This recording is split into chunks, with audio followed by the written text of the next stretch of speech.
और ए के सिंह। और आज से हम अपने बी लीव के साथ साथ एम लीव यानी BLIS के साथ साथ MLIS की भी शुरुआत कर रहे हैं। और जो स्टूडेंट्स बी लीव के बाद मास्टर्स वाले हैं यानी मास्टर्स इन लाइब्रेरी साइंस के स्टूडेंट्स, आज से हम अपने मास्टर इन लाइब्रेरी साइंस यानी कि एम लीव का कोर्स की तैयारी शुरू कर रहे हैं। तो समय व्यर्थ न करते हुए आज से हम जो शुरुआत कर रहे हैं उसको आगे बढ़ाएंगे।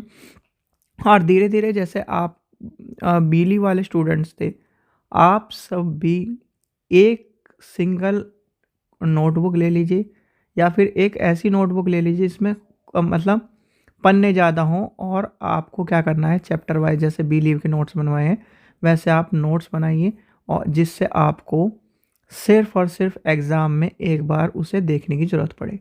ठीक है, आपको कोई भी चीज़ की दिक्कत हो, समझ में ना आए, खासकर बच्चों को जब एमली में आते हैं तो कहीं ना कहीं स्टैटिक्स में और रिसर्च मैथोलॉजी में दिक्कत होती है।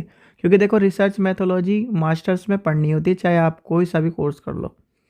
ठीक है, स्टैटिक्स एंड रिसर्च मैथोलॉजी का कनेक्शन इसलिए इम्पोर्टेंट होता है क्योंकि जब आप PhD करते हो तो वहाँ पर जब डाटा एनालिसिस है और जो कहीं ना कहीं डाटा का आपको चर होते हैं और उनकी जो एक तरह से वेरिएबल को इंटरकनेक्टेड या कनेक्टेड करने में आपके काम आते हैं। ठीक है, जब हम वो पढ़ेंगे तब आपको और सारी चीज़ें बता दूंगा स्टैटिक्स में, और क्या नाम रिसर्च मेथोलॉजी में ज़्यादा इम्पोर्टेंट जो बातें हैं वो आपको अलग से मैं समझा दूंगा। ठीक है, तो समय व्यर्थ न करते हुए चलते हैं, आज का हम शुरुआत करते हैं अपने एमलीव की।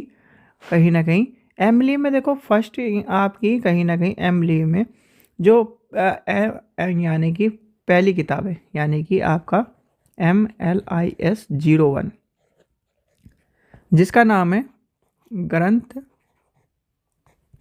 आल्य सूचना और समाज। देखो, एक चीज़ और इससे पहले मैं बता दूं, UP Rajarshi Tandon, Uttarakhand open university, UPRTOU और इग्नू, सारे बच्चे, खासकर जो इतने भी मैं हिंदी मीडियम वाले बच्चों को पढ़ा रहा हूँ, बच्चों एक चीज़ ध्यान रखना, बीली वालों को भी कह रहा हूँ, एमली वालों को भी कह रहा हूँ कि आपको भले ही आप हिंदी मीडियम से पढ़ रहे हो पर आपको कुछ चीज़ें इंग्लिश मीडियम की अडॉप्ट करनी पड़ेंगी, कुछ चीज़ें आपको कहीं ना कहीं अपने पास रखनी पड़ेंगी क्योंकि हिंदी में उन चीज़ों का महत्व नहीं है। जैसे बीली में भी आप कैटलॉग कार्ड पढ़ रहे हैं तो कैटलॉग कार्ड में जब सी ऑल्सो या सी लिखते हैं तो वो इंग्लिश में लिखा जाएगा, हिंदी में नहीं लिखा जाएगा। इसी तरह से आपको लाइब्रेरी में कुछ टर्म्स को इंग्लिश में याद करना पड़ेगा। ठीक है, ये आपको मैं पहले ही बता रहा हूँ। ठीक है, चलिए आज से यानी कि इस किताब में हमारे 9 इकाइयाँ 9 चैप्टर माने गए हैं।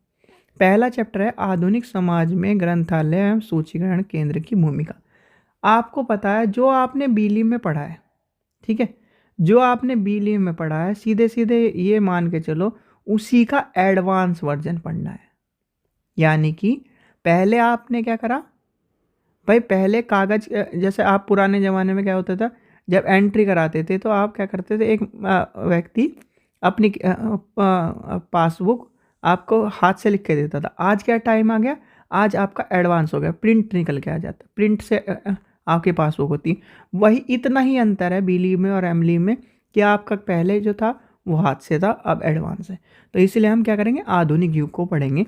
तो चलिए, सबसे पहला चैप्टर है आपका, पहले चैप्टर को पढ़ते हैं हम, आधुनिक समाज में ग्रंथालयों एवं सूचना केंद्रों की भूमिका। ठीक है, ये आपका पहला चैप्टर है। अब आधुनिक समाज में या फिर आधुनिक समाज क्या है? देखो, मॉडर्न जो कहीं ना कहीं आपका मॉडर्न सोसाइटी है, यानी कि role of libraries and information centre in modern society. ठीक है भाई, आपका जो लाइब्रेरी है, ठीक है, हम सीधे सीधे लाइब्रेरी को ही लेके चलते हैं। लाइब्रेरी है, इंफॉर्मेशन सेंटर को छोड़ दो। वैसे चीज़ ध्यान रखनी है, जब आप नेट का पेपर देते हो तो सबसे पहला टॉपिक क्या है? Data, information, knowledge, wisdom. ठीक है, ये आपको पढ़ना है भाई। ये क्या है? ये सीधे सीधे मान के चलो, ये है ABCD। ठीक है, ये क्या बना? RAM, राम। ठीक है, सेकंड। अब नॉलेज क्या है? राम क्या है? एक पुरुष है, यानी कि मैन है। तो ये आपको मिल गई इन्फॉर्मेशन। और पूरा का पूरा सेंटेंस, यानी कि पूरा का पूरा सेंटेंस होता है विजडम। सीधे सीधे पूरी कहानी बना दी विजडम। तो ये आपको अंतर, जब आप नेट की तैयारी करोगे, नेट की तैयारी हम करा रहे हैं, तो उसमें आपको मैं समझा दूंगा। ठीक है, तो यहाँ तक आपको कहानी समझ में आई। आधुनिक समाज की क्यों आवश्यकता है हमें? भाई, आज के टाइम से पहले, अब से कुछ मैक्सिमम 10 साल पहले, आप भी उस दौर से निकले हो, मैं भी उस दौर से निकला हूँ। आप क्या, मेरे दौर मतलब हम भी 2 पीढ़ी के, 2 पीढ़ी का मतलब ये है सभी का जन्म या मैक्सिमम मान के चलते हैं 2000 से पहले हो रहा होगा। ठीक है, तो मतलब 2 पीढ़ी हो गए। हमने 20वीं पीढ़ी भी देख ली, 21वीं पीढ़ी देख ली, भले ही हमारा जन्म 20वीं पीढ़ी में हुआ हो। ठीक है, तो आधुनिक युग क्या कहता है? आधुनिक युग ये कहता है कि पहले हम टेक्स्ट नाम का, यानी कि टेक्स्ट मैसेज के नाम की चिड़िया को यूज़ करते थे। अब हम क्या कर रहे हैं? व्हाट्सअप नाम की चिड़िया को यूज़ कर रहे हैं। ठीक है, तो इसमें अंतर क्या होगा? एक, पहले हम क्या करें, टेक्स्ट मैसेज आते थे, मान लीजिए पहले क्या होते थे, 35 रुपये में 300 मैसेज, 350 मैसेज यूज़ कर सकते थे। अब क्या है, आपको एक दिन में आप 100 मैसेज यूज़ कर सकते हो। ठीक है, और व्हाट्सएप में अनलिमिटेड है। तो इस तरह से, यानी कि आवश्यकता क्या है? जब आप किसी भी चीज़ को, हर चीज़ की आपको आवश्यकता है, हर चीज़ में आधुनिकता का होना ज़रूरी है। पहले क्या होता था, आज भी हम बहुत सारी लाइब्रेरी में जाएंगे तो कहीं ना कहीं आप हाथ से लिखे हुए चीज़ों को देखेंगे। ठीक है, कार्ड भी आपको हाथ से लिखे, पर आज क्या है, बहुत सी जगह आपको टाइप हुए कार्ड मिलते हैं। ठीक है, और लाइब्रेरी में आधुनिकता आने के बाद भी, याद रखना, आधुनिकता आने के बाद भी लाइब्रेरी में एंट्रीज होती हैं, यानी कि आपकी एक्सेशन रजिस्टर, जो आपके जितने भी रजिस्टर हैं उनमें एंट्री होंगी, भले ही आप कंप्यूटर में आप एंट्री कर दो। इस चीज़ का ध्यान रखना। मॉडर्न लाइब्रेरी का मतलब ये नहीं कि आप क्या ना सीधे कंप्यूटर में एंट्री कर दोगे और जो रजिस्टर्स है उन्हें छोड़ दोगे। नहीं, मॉडर्न लाइब्रेरी का काम क्या है? लाइब्रेरियन का काम बढ़ गया है मॉडर्न लाइब्रेरी से। मॉडर्न लाइब्रेरी से काम इसलिए बढ़ा है क्योंकि आपको वहाँ पे भी एंट्री करनी पड़ेगी, और कहीं ना कहीं आपके जो जूनियर्स होगा उससे कहीं ना कहीं उसके अंदर भी एंट्री करनी पड़ेगी। ठीक है, इस चीज़ का ध्यान रखना। कभी आपसे कोई पूछने लगे कि सर लाइब्रेरी का रूल, या फिर कहीं का भी जो एकेडमिक, जितनी भी एडमिनिस्ट्रेशन है एकेडमिक है, या फिर जितनी भी हमारे ऑफिस वर्क है, उसमें आज भी आपने देखा होगा 2 चीज़ का रिकॉर्ड, यानी कि उसमें कागजी रिकॉर्ड भी रखा जाता है और कंप्यूटर भी रिकॉर्ड भी रखा जाता है। कागजी रिकॉर्ड इसलिए रखा जाता है, हमारे ज़्यादातर हम ये मानते हैं कि कंप्यूटर क्या है, फेल हो गया। ठीक है, तो कागज़ में हम क्या कर सकते हैं, उस चीज़ को देख सकते हैं। ठीक है, तो चलिए शुरू करते हैं अपना चैप्टर को, यानी कि पहला चैप्टर, यानी कि सबसे पहली बात आती है हमें क्या है, आधुनिक समाज में आवश्यकता है। भाई, आधुनिक समाज की आवश्यकता में क्या है? आधुनिक समाज में रोटी, कपड़ा और मकान, आपको पता ही है भाई, कहीं भी हो, आधुनिक हो पुराना हो, पहले क्या चाहिए? पहले चाहिए पेट भरने के लिए। ठीक है, फिर आपको जब पेट भर जाएगा फिर आपको कपड़ा चाहिए पहनने के लिए। ठीक है भाई, आदिवासी, इस आदिवासी बोल रहा हूँ, हमारे पूर्वज थे, पूर्वज मतलब जो स्टोन एज के आदमी थे, तो उन्होंने क्या करा, पहले कहीं ना कहीं कंदमूल खा लिए, या फिर जो उन्हें चीज़ मिली उन्हें खाया। फिर आई कपड़ों की बात, फिर उन्होंने कपड़े बनाने सीख लिए। फिर आपका जो मॉडर्न एज आई थी, मॉडर्न स्टोन एज, उसमें कहीं ना कहीं वो रहना सीख गए थे, तो कहीं ना कहीं इसी तरह से हमारी क्या है, आवश्यकता की बात आती है। आवश्यकता हमारी क्या है, रोटी कपड़ा और मकान। और उसके बाद कहीं ना कहीं हमारी शिक्षा, अनुसंधान का विकास, सांस्कृतिक विकास, आर्थिक संपन्न, बौद्धिक विकास, आध्यात्मिक और वैचारिक है आपका आ जाएगा, सूचना प्रौद्योगिकी। तो ये सारी चीज़ें आपको यानी कि कुछ विकास के रूप में आपको देखने के लिए मिलता है। पहला क्या है, यानी कि आधुनिक समाज में, आधुनिक समाज की आवश्यकताएं। ठीक है, आधुनिक समाज की आवश्यकता। अब आधुनिक समाज की आवश्यकता में मेनली क्या होती है, रोटी, कपड़ा और मकान। ठीक है, अब आप ये मान लो, चलो आप सारी चीज़ छोड़ दो भाई, ये मान के चलो, मैं कहता हूँ कि आपके पास लाइब्रेरी है, आपके पास स्कूल है, ठीक है, आपके पास ये शहर है, ठीक है। आप ये सबसे पहला सवाल पूछोगे, जब मेरे पास खाने के लिए कुछ नहीं है, पहनने के लिए कुछ नहीं है, ठीक है, तो मैं ऐसे क्या शिक्षा का करूँगा क्या? सबसे पहले जवाब यही रहेगा कि नहीं रहेगा? तो आपको रोटी चाहिए भाई, आप खाओगे पियोगे, ठीक है। जब खाना पीना होगा आपका, तभी तो आप स्वस्थ रहोगे। जब आपका स्वस्थ रहोगे तो आपका मस्तिष्क भी चलेगा, ठीक है। फिर आपको क्या चाहिए, कपड़े चाहिए भाई। ऐसा तो है नहीं कि क्या ना हिपीज़ की तरह घूम सकते हो, या फिर क्या आप जैसे कहीं ना कहीं एनिमल्स घूमते हैं ऐसे घूम सकते हो। तो कहीं ना कहीं ये सब भी चाहिए।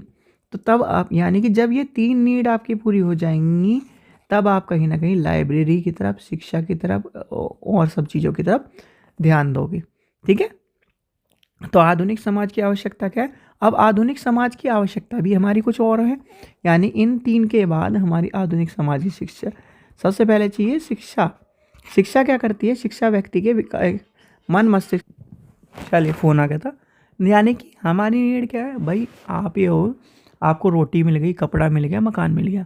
अब आती है नीड, सबसे इम्पोर्टेंट जो चीज़ है वो है शिक्षा, ठीक है। शिक्षा के बाद आता है अनुसंधान, अनुसंधान एवं विकास, ठीक है। फिर आपकी चाहिए संस्कृति, ठीक है। फिर क्या है? सांस्कृतिक विकास। फिर आपका आ जाता है आर्थिक संपन्नता। फिर आपका आ जाएगा प्रौद्योगिक की विकास। फिर आपका आ जाएगा आध्यात्मिक तथा वैचारिक उन्नयन। और आखिरी में आ जाएगा सूचना संबंधित आवश्यकता। अब इसकी क्या, यानी कि भाई किसी भी समाज में आप सबसे पहले क्या करोगे कहते हैं ना कि पढ़ा लिखा व्यक्ति जो है वो कहीं ना कहीं समाज को एक दिशा में लेके चलता है, अपने परिवार का विकास करता है। भले आज क्या भाई, देखो आज का टाइम क्या है, आज के टाइम में आपको ये देखने के लिए मिल रहा है कि कहीं ना कहीं जो पढ़ा लिखा व्यक्ति है वो नौकरियों के लिए एक तरह से भटकता हो जा रहा है। क्यों भटकता जा रहा है? कुछ उसमें रीज़न हमारे भी हैं, कुछ रीज़न क्या है, समाज के भी हैं। हमारे रीज़न ये हैं कि हम कहीं भी शिक्षा को, सिंपल एक तरीके से मैं कह रहा हूँ, हम कहीं भी शिक्षा को क्या कर रहे हैं, एक तरह से जो ओरिजिनल वे है, यानी कि हम उसमें दिलचस्पी नहीं ले रहे हैं। हम ये कह रहे हैं कि भैया हमारे 80% पास हो जाए किस तरह से, बस यही रहता है। रहता है कि नहीं रहता? अब आपको मैं, यानी कि चाहे आप बिलीव हो, चाहे एमली हो, चाहे कुछ भी हो, आप प्रैक्टिकली उस चीज़ को यूज़ कर रहे हो, तो आपको ये पता रहेगा कि भैया किताब कैसे लगानी है, ये सब चीज़ें किस तरह लगानी है, यहाँ पर ये कैटलॉग कार्ड बनाना।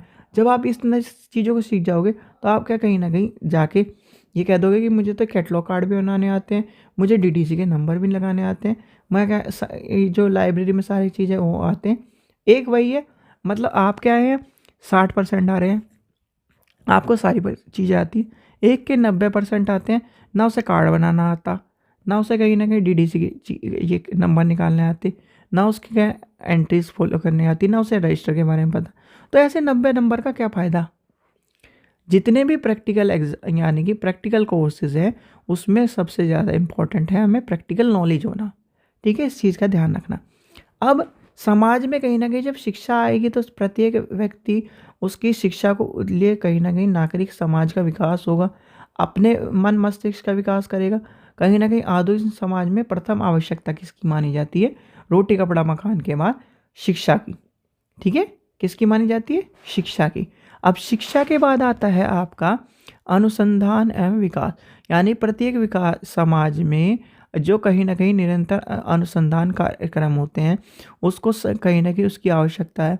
और समाज में उसकी यानी कि समाज को एक महत्वपूर्ण दिशा की ओर लेके जाने के लिए अनुसंधान का और विकास होना जरूरी है। फिर आपका आता है यानी कि सांस्कृतिक विकास। देखो, संस्कृति, धर्म और समाज, ये तीनों ही एक सिक्के के यानी कि जो सिक्का है या फिर एक त्रिकोण में बैठेंगे। अगर आपको संस्कृति, समाज और कहीं ना कहीं धर्म, इन तीनों को हम एक साथ जोड़ दें तो ये एक तरह से त्रिकोण बनता है, यानी कि इस तरह से त्रिकोण बनता है। और इस त्रिकोण के अंदर है एक व्यक्ति, यानी कि उसे कहना हम संस्कृति भी चाहिए, धर्म भी चाहिए और कहीं ना कहीं अपना समाज भी चाहिए। अब इन तीनों के अंदर अगर जब तक वो गिरा रहेगा तब तक कहा जाता है कि व्यक्ति रहेगा। क्या रहेगा, व्यक्ति रहेगा। और जैसे ही इन तीनों से वो हटना शुरू हो गया, धर्म से हटा, संस्कृति से हटा, समाज से हटा, तो कहीं ना कहीं वो क्या बन जाता है, वो एक तरह से दानव की श्रेणी में आ जाता है, यानी कि वो गलत राह पर चला जाता है। इसलिए कहा जाता है जो धर्म होता है, संस्कृति होती है और हमारा समाज हमें एक कवच यानी कि कवच में जकड़े हुए है, जिससे हम क्या है कहीं ना कहीं भटके ना। ठीक है, तो ये सही चीज़ समझ में आ गई। फिर आती है आर्थिक संपन्नता। भैया आप ये बताओ, आपको मैं इतनी सारी चीज़ें ज्ञान दे रहा हूँ, ठीक है, आप ज्ञान प्राप्त कर रहे हो, ज्ञान किससे प्राप्त कर रहे हो, यूट्यूब से। यूट्यूब से को कहीं ना कहीं देखने के लिए आपने रिचार्ज भी कराया होगा, रिचार्ज किससे हुआ, पैसों से हुआ। तो कहीं ना कहीं जब आपके पास आर्थिक संपन्न होंगे तभी तो आप इस मेरे को भी सुन पाओगे, मेरे को भी देख पाओगे। तो ये सब चीज़ें क्या है, ये इम्पोर्टेंट है। फिर आपकी प्रौद्योगिकी, प्रौद्योगिकी क्या है भाई, आप किससे देख रहे हो, मोबाइल के सहारे, तो कहीं ना कहीं प्रौद्योगिकी इंपॉर्टेंट हुई। तो ये सब चीज़ें। फिर आ जाते हैं आध्यात्मिक है वैचारिक।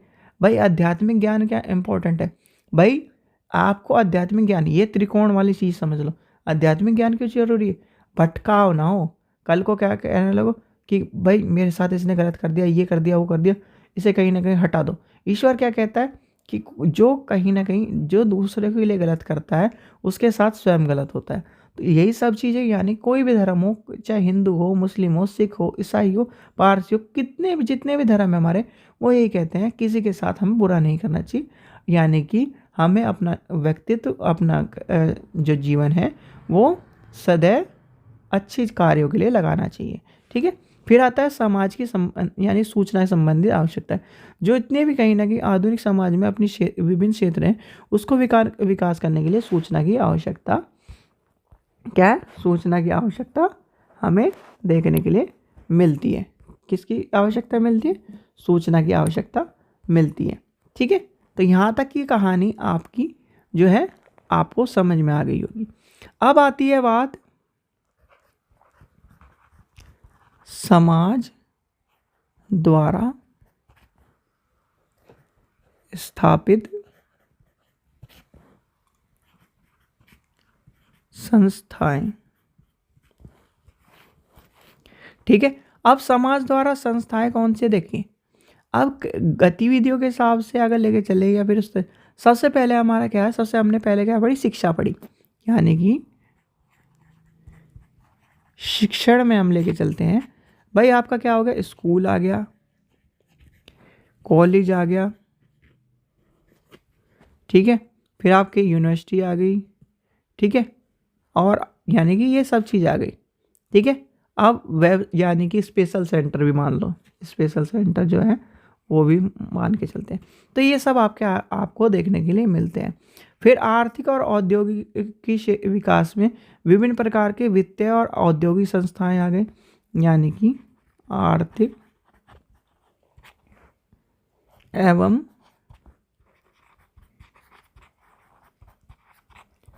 औद्योगिक विकास में क्या आ गए, विभिन्न प्रकार के वित्तीय एवं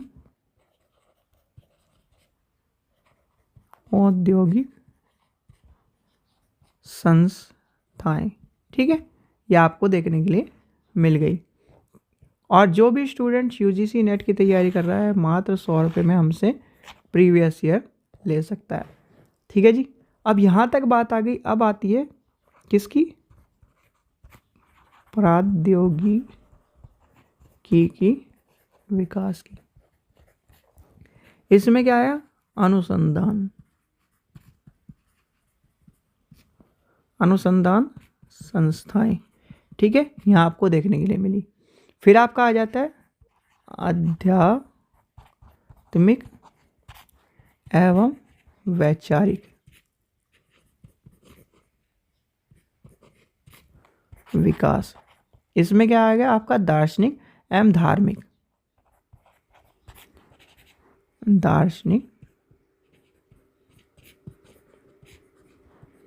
एवं धार्मिक संस्थाएं। ठीक है, फिर आपका आ जाता है सांस्कृतिक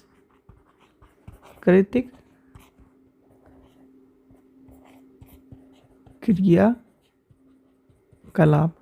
इसमें क्या आ जाएंगे, जैसे ललित अकादमी है, शिल्प अकादमी है, आपकी नाट्य शैली है, संगीत है, इतनी सारी अकादमी आपको देखने के लिए मिल जाएंगी। जैसे कि आपका पहले लिखते हैं ललित कला केंद्र या अकादमी। ठीक है, फिर आपके आ जाएंगे शिल्प का हो गया, संगीत का हो गया, नाट्य शैली का हो गया, तो आपको ये सारे के सारे देखने के लिए मिलेंगे। फिर आपका आ जाता है अध्ययन एवं अवकाश के समय का संबंध। ठीक है, इसमें क्या आ जाएगा, ग्रंथालय, मनोरंजन केंद्र। ठीक है, ये आपको देखने के लिए मिल जाएंगे। फिर आपका आ जाएगा मनोरंजन आत्मक एवं अन्य क्रियाकलाप। इसमें क्या आ जाएगा, सिनेमा, स्टेडियम, दूरदर्शन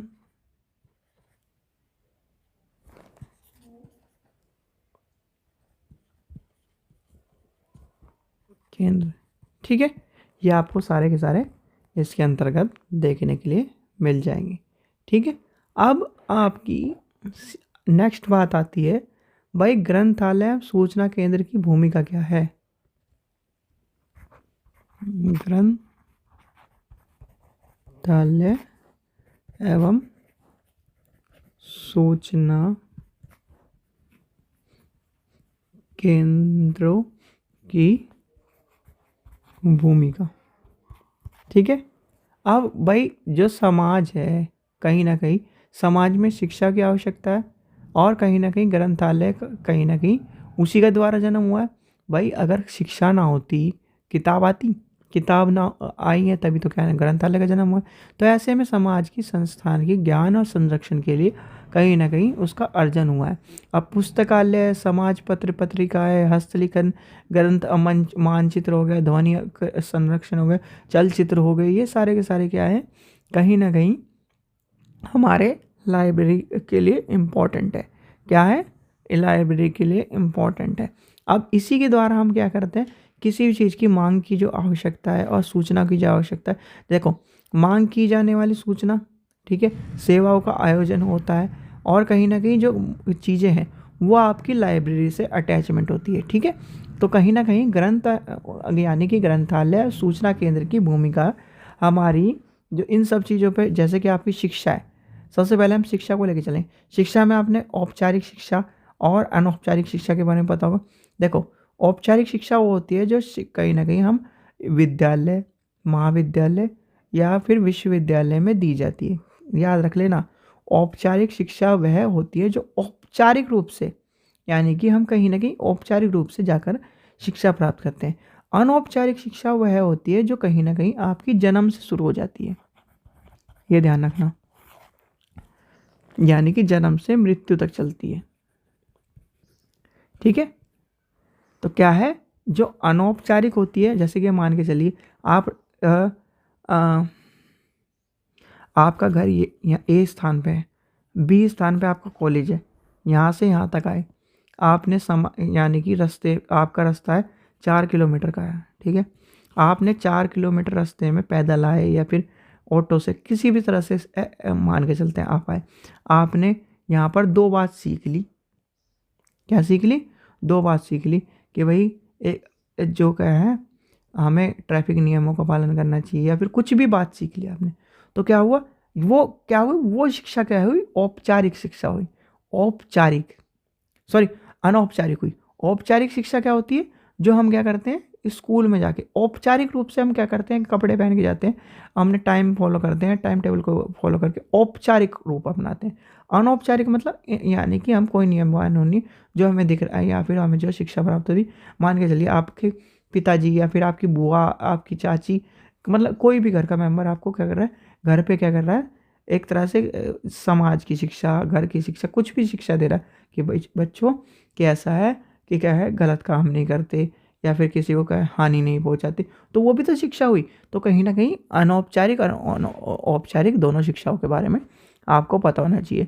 फिर आता है शोध एवं विकास। भाई शोध एवं विकास संबंधी जितने भी कार्य हैं, जो कहीं ना कहीं विश्वविद्यालय में, शोध संस्थान में, औद्योगिक संस्थान में, भाई आप क्या आपने एम.लिव कर ली, एम.लिव के बाद आप क्या कर दोगे भाई, पीएचडी करोगे। तो पीएचडी में भी कहीं ना कहीं आपको एक शोध करना पड़ेगा। अब शोध कहीं ना कहीं शोध का मतलब ये, शोध ऐसे नहीं कि आप, बहुत सारे स्टूडेंट ये सोचते हैं कि भाई किसी की पुरानी पीएचडी उठा के उसी के ऊपर रिसर्च कर देंगे। रिसर्च का मतलब वो नहीं है। रिसर्च मतलब ये है कि आपने समाज को दिया क्या, जैसे लिखा जाता है ना, इस रिसर्च का समाज में क्या योगदान है। जब आप रिसर्च करोगे तो लिखा जाएगा ये, तो कि इस रिसर्च का कि ये समाज के लिए क्यों इम्पोर्टेंट है जो आप कर रहे हो। तो ये सब चीज़ें आपको पता होनी चाहिए। अब संस्थान में कहीं ना कहीं जो चीज़ें हैं, शोध की यानी शोध को आधुनिक समाज के जीवन में एक तरह से महत्वपूर्ण माना है। और फिर आधुनिकता यानी औद्योगिकता, प्राद्योगिकता, वैज्ञानिकता, ये समाज के जीवन के लिए यानी सामाजिक जीवन के लिए इम्पोर्टेंट है। अब शोधकर्ता को कहीं ना कहीं उसकी एब्स्ट्रैक्टिंग, इंडेक्सिंग, ये चीज़ें आपको ध्यान रखनी चाहिए। फिर उसकी कहीं ना कहीं प्रेगलिज्म, ये सब चीज़ें क्यों ध्यान में रखी जाती हैं। या फिर हम क्या करते हैं, कट कॉपी पेस्ट की जो कहीं ना कहीं चीज़ें हैं। भाई 10% का रूल आपको पता है सबको, 10% में सारी चीज़ें दिखाई जाएंगी, जितनी भी डेफिनेशन है। अगर उससे ऊपर जाती है तो कहीं ना कहीं वो क्या है, पूरी की पूरी कॉपी है। और प्रेगलिज्म में कहीं ना कहीं प्रेगलिज्म रिपोर्ट जो निकलती है, प्रेगलिज्म रिपोर्ट कौन सॉफ्टवेयर निकाल रहा है, ये भी ध्यान रखना। प्रेगलिज्म रिपोर्ट का क्वेश्चन कई बार आता है आपके नेट में। तो प्रेगलिज्म रिपोर्ट उरकुंड है, उरकुंड सॉफ्टवेयर कहीं ना कहीं आपको देखने के लिए मिलेगा। किसी भी आपको अगर प्रेगलिज्म अपनी चेक करानी है तो उरकुंड साइट पे अपने प्रेगलिज्म, अपनी जो आपने थीसिस बनाई है या फिर आपके डिसर्टेशन है, उसे आप ये भेज सकते हैं, ठीक है। फिर आपके आ जाती है, नेक्स्ट आता है सांस्कृतिक संरक्षण। ये उसी के पार्ट चल रहे हैं, यानी कि आपके जो ग्रंथालय एवं सूचना केंद्र की भूमिका के अंदर है सारे के सारे पार्ट। अब आती है सांस्कृतिक संरक्षण की बात। भाई कोई भी ग्रंथालय राष्ट्र की साहित्य और संस्कृति के सुझाव कर रखता है। आपने क्या पढ़े, एक एकेडमिक लाइब्रेरी है, एक पब्लिक लाइब्रेरी है, एक नेशनल लाइब्रेरी। अब नेशनल लाइब्रेरी क्या डिनोट कर रही है? मैं भैया किसी यानी मान के चलो मुझे अमेरिका में जाना है, कनाडा में जाना है, जर्मनी में जाना है, हमें क्या करना है, उनके बारे में जानना है। तो भाई नेशनल लाइब्रेरी में जाऊँगा मैं, नेशनल लाइब्रेरी में उसमें सारी चीज़ें मिल जाएंगी। नेशनल लाइब्रेरी में उसमें पता चल जाएगा जी हमारे यहाँ इतने देश हैं, ये इनकी इतिहास है, ये इनका भविष्य है, या सॉरी भविष्य मतलब कि ये इस तरह की टेक्नोलॉजी यूज़ कर रहे हैं, उस चीज़ से भविष्य है। ठीक है, तो कहीं ना कहीं नेशनल लाइब्रेरी क्या करती है, हमारी सांस्कृतिक संरक्षणों को यानी सांस्कृतिक चीज़ों को सुरक्षित रखती है। जैसे मान के चलिए आप क्या कर रहे हो, आप म्यूज़ियम में जाते हो, म्यूज़ियम की जगह बहुत सारी जगह लाइब्रेरी में हमारे डॉक्यूमेंट रखे। जैसे आपने ये मान के चलिए आज़ादी के टाइम का पेपर आपको कोलकाता लाइब्रेरी के यानी कि नेशनल लाइब्रेरी मिल जाएगा। हमारी नेशनल लाइब्रेरी में, कलकत्ता नेशनल लाइब्रेरी में, या फिर वो कलकत्ता लाइब्रेरी में और नेशनल लाइब्रेरी में आपको कहीं ना कहीं हमारी जितनी भी चीज़ें हैं। अच्छा, आपसे एक क्वेश्चन पूछता हूँ, नेशनल लाइब्रेरी और पब्लिक लाइब्रेरी में अंतर क्या है? ये क्वेश्चन आपका बिलीव का क्वेश्चन है। ठीक है, तो यहाँ तक आपको समझ में आ गई। यानी कि भावी पीढ़ी, जैसे मान के चलिए आप कहते हो कि जैसे आप मान के चलिए आपके घर में एक साइकिल है, ठीक है, साइकिल है आपके या फिर एक मान के चलिए एक स्टोरेज बॉक्स है, स्टोरेज बॉक्स है सबसे अच्छा एग्जांपल है, स्टोरेज बॉक्स है आपकी, वो मान के चलिए आपके दादाजी का है, आपके पिताजी ने उन्हें कहीं ना कहीं सुरक्षित रखा, आपने सुरक्षित रखा, आपने अगली पीढ़ी को बताया कि ये आपके पड़बाबा का यानी कि पड़दादाजी का ये है। तो कहीं ना कहीं आपने क्या करा, उस संस्कृति को बचा के रखा, सुरक्षित करके रखा, संरक्षित करके रखा। तो कहीं ना कहीं आपने क्या बताया कि उस टाइम पे ऐसे बक्से होते थे, उस टाइम पे इस तरह की चीज़ें यूज़ होती थी। तो कहीं ना कहीं आपने बताया कि नहीं बताया? तो ये सब चीज़ें क्या है, हमें आधुनिकता को जन्म देने के लिए, आधुनिकता को लेके चलने के लिए, आधुनिकता तभी तो डेवलप होगी भैया। अब आप ये बात को मान के चलो आज के टाइम पे मान के चलते हैं i3, i5, i7, i9 है। ठीक है, अब इसमें क्या है को मान के चलियो तो हम 14th जनरेशन आ गई। ठीक है, अब इसी की जो 14th जनरेशन है उसी में तो थोड़ा बहुत डेवलप करके आगे बढ़ाया जा रहा है, बढ़ाया जा रहा है कि नहीं बढ़ाया है? तो कहीं ना कहीं हम उस चीज़ को लेके चलेंगे। फिर आपका आ जाता है सूचना संप्रेषण।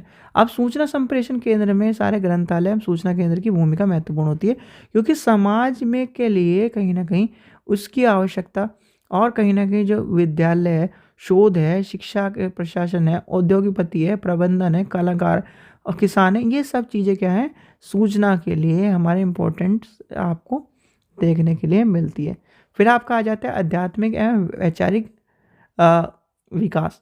आध्यात्मिक एवं वैचारिक विकास, नेक्स्ट पॉइंट आध्यात्मिक एवं वैचारिक, हाँ ठीक है, आध्यात्मिक एवं वैचारिक विकास।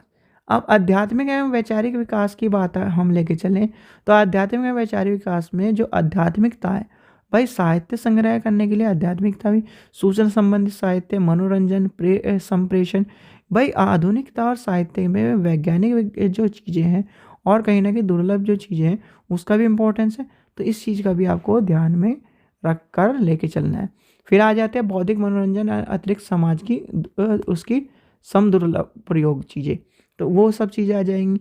समाज में कहीं ना कहीं जो चीज़ें हैं मनोरंजन का साधन है, जैसे आप क्या करते हो, आप पिक्चर देखने के लिए या फिर कहीं ना कहीं डिज्नी जो जिस तरह के जो वाटर पार्क है उनमें जाते हो, तो कहीं ना कहीं मनोरंजन की चीज़ें, कला की चीज़ें हैं, पत्र पत्रिका हैं, वो सब चीज़ें आप यूज करते हो। तो ठीक है, ये सब चीज़ें आ जाएंगी। फिर आपका आ जाए ग्रंथालय सूचना केंद्र में जो परिवर्तन समाज लाया। परिवर्तन समाज क्या ला रहा है आजकल मॉडर्न टाइम पे? पहले क्या करते थे, शिक्षा को हम क्या करते थे, ब्लैक बोर्ड तक यूज़ करते थे। आज क्या आ गया, स्मार्ट बोर्ड आ गया। आज क्या है, कहीं ना कहीं आपका AI वर्ल्ड आ गया।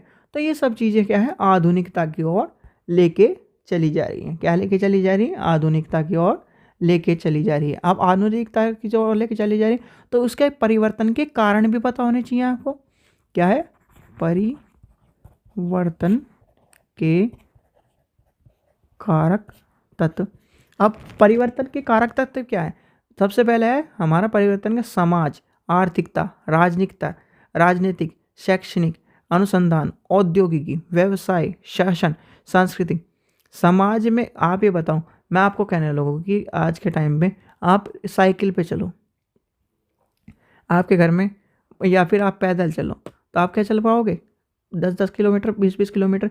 जैसे हमारे पुराने जो हमारे ये मान के चलिए पूर्वज थे, या फिर हमारे पिताजी मान के चलिए, या दादाजी मान के चलिए, वो पैदल चले, तो आप क्या चल पाओगे? कहने लगे नहीं मैं नहीं चल पा रहा। ग्रामीण क्षेत्र में और कहीं ना कहीं शहरी क्षेत्र में आजकल क्या है, समानता देखने के लिए मिल, शहरों में भी कहीं ना कहीं आजकल कहीं आप इस चीज़ से मान के चलिए, आजकल हम जितनी भी साइट हैं, ऑनलाइन साइट है, तो प्लेटफॉर्म है, उन पे कहीं ना कहीं गाँव में भी ऑनलाइन सामान आ रहा है, शहरों में भी ऑनलाइन सामान आ रहा है। तो ये भी कहीं ना कहीं समाज की चीज़ें बदलती जा रही। फिर आर्थिकता आ गई, आय हो गया, मूल्य हो गया, मुद्रास्फीति हो गया, ये गतिशीलता कहीं ना कहीं इसमें समाज में कहीं ना कहीं हमें देखने को मिले। राजनीतिक परिवर्तन आपको देखने को मिले, आजकल राजनीतिक दल और कहीं ना कहीं बहुआयामी जो चीज़ें हैं राजनीति की, उसका विकास हो रहा है। शैक्षणिक क्षेत्र में आपको बताया, ब्लैक बोर्ड वाली कहानी मैंने बता दी। फिर अनुसंधान विकास आ गया, औद्योगिकता आ गई, व्यवसाय आ गया, शासन में और प्रशासन में हो गया, एडमिनिस्ट्रेशन में। तो ये सारी चीज़ें आपको देखने के लिए मिली हैं। फिर आपका लास्ट पॉइंट बचता है ग्रंथालय और सूचना में परिवर्तन की भूमिका। भाई भूमिका ये है कि कहीं ना कहीं जो समाज की मांग है, यानी कि समाज की जो भी विकास, परिवर्तन का मतलब है, परिवर्तन का एक तरह से परिवर्तन विकास का दूसरा पहलू है। परिवर्तन होगा तो विकास होगा, याद रखना, परिवर्तन होगा तो विकास होगा। तो ये सारा चैप्टर सीधे सीधे इतनी कहानी इस सब में बताई गई है, ठीक है। यानी कि भाई जो ग्रंथ आधुनिकता हम लेके आ रहे हैं समाज में, आधुनिकता इम्पोर्टेंट है। आधुनिकता होगी तो ग्रंथालय का विकास होगा, शिक्षा का विकास होगा, व्यक्ति का विकास होगा, समाज का विकास होगा। तो ये सारी चीज़ें आपको ध्यान में रखनी है, ठीक है। तो ये आपका हो गया फर्स्ट चैप्टर कवर। इसके बाद यानी कि इसके क्वेश्चन आंसर्स मैं आपको करा दूंगा दो, यानी कि क्वेश्चन आंसर भी लिख लेने, और फर्स्ट चैप्टर में जो चीज़ समझ में ना आई हो वो आपको बता देनी है, ठीक है बच्चों। चलिए, आशा करता हूँ आपको वीडियो पसंद आई हो। वीडियो पसंद आई तो लाइक करें, चैनल को सब्सक्राइब करें, वीडियो को ज़्यादा से शेयर करें। Thank you.